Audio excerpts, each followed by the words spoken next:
Hi guys, Friday again. Woo. This week I'm going to be discussing my experience on getting a diagnosis for fibromyalgia, because I've seen it pop up on social pages a lot of like people that are just starting out, and I just feel it would be a helpful little video to do. Before I actually start this week's video, I made a promise that I would mention this. There is a petition running at the moment through Fibro Partners, and what they are doing is they are trying to raise awareness and get more support and a bit more medical research being done. Now, they actually need about 100,000 signatures minimum. That's so that it can go to government. If it's any less than that, they won't look at it. It literally takes a minute to do, and I will leave the link in the description box below for you, so it's even quicker to do. All you have to do is put your name, your email address, and where in the world you're from. That's the other thing. It's not just a UK petition, it is worldwide, so get on it, do it, and let's get it noticed a bit more, because let's face it, it's just not at the moment. Take a minute out of your day to do it and I will love you forever. On to my video.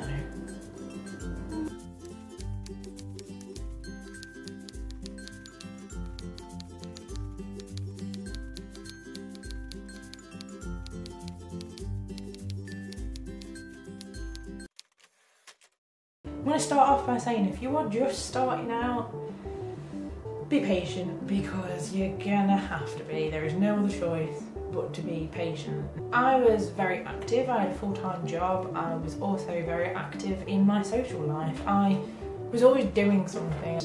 It started in November 2013 when I nearly ruptured my Achilles tendon in my foot, and I was given 2 weeks off to rest it because I basically wasn't supposed to put any pressure on it at all. During those 2 weeks, I found my body started behaving very, very oddly. I was getting joints swell up from nowhere, I was getting shooting pains in my body, I couldn't get warm at all, I was having IBS, everything. My body just went insane out of nowhere.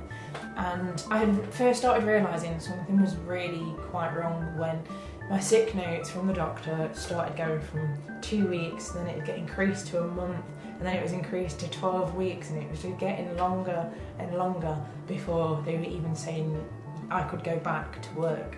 And I was in and out of appointments all the time. I felt like I was just stuck in a bit of a loop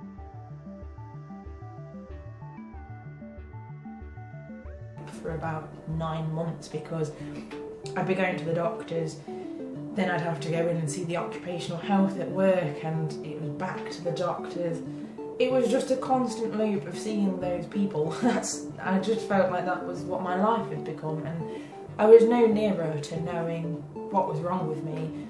And I felt very much like a guinea pig the whole way through until the day of my diagnosis. I felt like a guinea pig because I was getting a lot of blood tests done on and off, and I'd have to be in like 3 times a week for about 2 months, and then they'd lay off for a bit, and then they'd want me back in again just to check to see if anything had changed. And if you don't like needles, be prepared, because you're going to be going in for a lot of blood tests. That's definitely something you will be having done, so just prepare yourself for that and just don't worry about it too much. Once it reached nearly a year, I'd say after about 10 months, I just felt very much like I was just being given painkillers and told to rest, and nothing was getting any better. I was worse than I was before, and there was no pattern to what was happening with me. I was left to guess all the time and try and spot things myself, and I just couldn't see anything to give me or the doctors a clue. I didn't know at all, and neither did they. I only got in with the neurologist. That was the first official test I had done. The first test that they did on me was a head, neck and spinal MRI.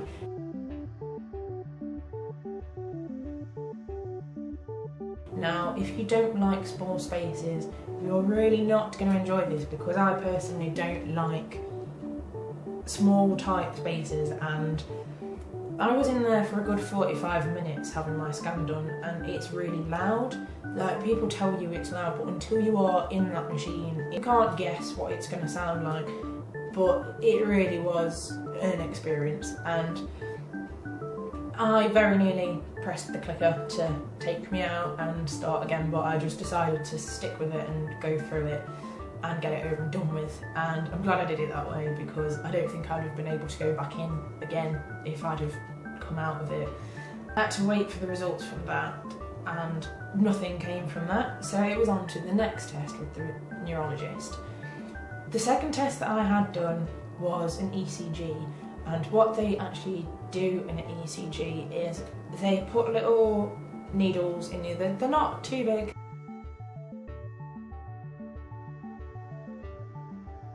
And I clearly don't have issues with needles. It's not so much that part that's the problem. What they actually do is they send small electrical currents through your body, and they just check how well your body reacts to that. So if they don't react until a lot of force is put into it, they can realise that there's problems with your nerve connections. Now again, nothing came of this at all. It wasn't their problem. There was one or two little things highlighted, but it wasn't the cause of what was going on with my body. It was then back to the doctors, my new best friend. I felt like she was. And yeah, I was sort of left wondering again, is it in my head? Am I imagining all this? Am I just being a bit of a wimp? And actually it's not that bad. But no, my doctor then agreed that something really wasn't right with me, and it just meant that that wasn't the person I had to see, and we basically were just going to keep going until we found someone that knew what was going on.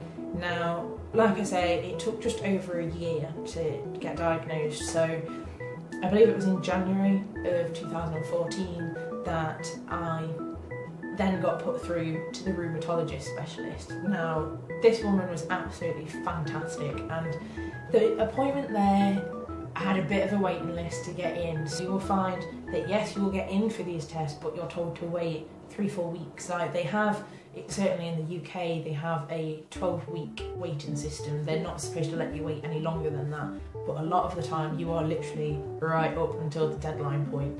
I got in with the rheumatologist, and both me and my other half went to go and see her, and the examination there basically consisted of a physical test, so she could check flexibility, any particular swelling or problems. She just needed to have a bit of a hands-on look at your body and see what's going on.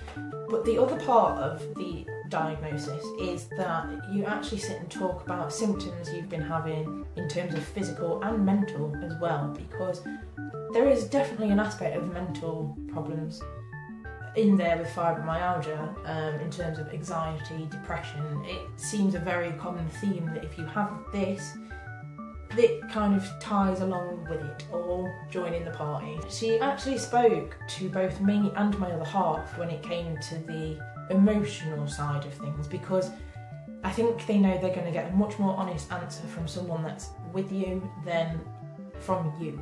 Because if I'd have been asked, was I anxious, was I stressed, was I depressed, I didn't know this lady, and it's very difficult to open up to people you don't know. So a lot of those questions were actually asked to my other half, in terms of changes that they'd seen in me, because I'd become quite ratty. I found my patience level had really sunk down, and I wasn't enjoying the things I used to enjoy all the time, and my depression had really started kicking off, and I was getting anxious over the stupidest of things, like if I had to go somewhere, if I had to go somewhere new, that really stressed me out, yet that never used to be a problem. After about 45 minutes of talking with the specialist, she finally told me that I was suffering with fibromyalgia, thrombosis, and also joint hypermobility. So I have a nice little pick and mix of problems to deal with, which is great fun. When I got told that, it was like a massive weight had been lifted off my shoulders, because I then realised that actually I am not imagining this pain and these symptoms. There really is something wrong with me. But on the other hand, I also suddenly became quite sad and scared, because I was told that fibromyalgia is incurable, and it's just going to be a case of learning to deal with what is happening to my body. So that was quite a frightening thing to hear. Generally, I would say it was more of a relief that actually there was something wrong with me that had been proven. I think if I could give any advice to someone that's just starting the process, I'd have two things mainly to say. First of all, like I said at the start, patience is definitely a virtue, because don't expect to be in within 2 days to your next appointment. You're looking at least a minimum of 3 weeks wait, even for blood tests. So you're going to be going to a lot of places and they're not necessarily going to tell you things. So you'll have these tests done and you have to wait for a letter to come in the post to tell you that actually it's not their problem. So yeah, patience is really, really going to be needed. The second bit of advice that I would give is don't push people around you away, because you're going to feel alone, you're going to feel misunderstood, and at the same time the people around you don't understand and they are just as scared as you are. So don't push them away and not tell them things, because there were certain times during appointments that I would have things to say but my brain would just have thrown it out and I couldn't actually remember what it was I wanted to get across. But it was at those points that my other half, she'd step in and say, oh well, you'd also said this, that and the other, and if I hadn't have been keeping her involved, there was no way that that would have come across, and actually it could be really quite key to the diagnosis. So not only that, you don't make yourself any more lonely than you feel, because there's nothing worse than feeling ill and feeling alone as well. That's pretty much everything for that. Just want to quickly remind you again about the petition. If you don't mind just taking a minute to do it, I would appreciate it so much. Even if you don't have it, if you know someone with it, sign it and just let's get some help going on, because there's not enough happening. I hope you actually enjoyed this video. I know it was a little bit lengthy, but it's the only way I could get across what I needed to say, so I'm sorry about how long it is. I put out videos every Friday, and I'm thinking of doing a few more videos in the week as well that aren't necessarily fibromyalgia related, because there are other things I would like to do, but I don't want to lose the fibro side of things as well. So if there's anything you'd like to see me do, fibro or non-fibro related, you can get in touch through my Twitter, my Facebook page, and also just in the comments below. So please do it, get involved, let's make this our channel. Yeah, until next Friday then, that's pretty much everything. So I hope you're all feeling well and you're not too bad if you've got what I've got. And yeah, see you next Friday guys. Bye.